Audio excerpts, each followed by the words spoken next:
ঘনিষ্ঠ দৃশ্যে আপত্তি নেই সোনালের। ২০০৮ সালে জান্নাত দিয়ে বলিউডে পা রাখেন অভিনেত্রী সোনাল চৌহান।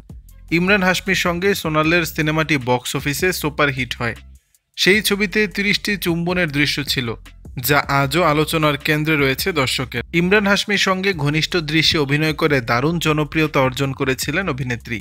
আর এরপর থেকেই পাল্টে যায় সোনালের জীবন। এরপর বেশ কিছু সিনেমা আসে তার হাতে, যদিও পরবর্তীতে ক্যারিয়ার সমৃদ্ধ করতে পারেননি অভিনেত্রী।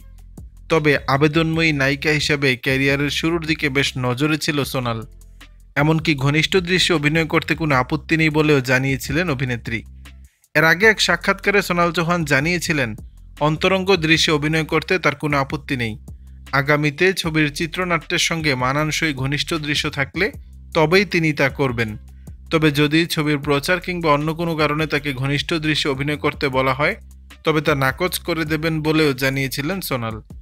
বহুদিন অভিনয় জগৎ থেকে দূরে থাকলেও মাঝে মধ্যেই নেটিজেনদের চর্চায় দেখা যায় সোনালকে।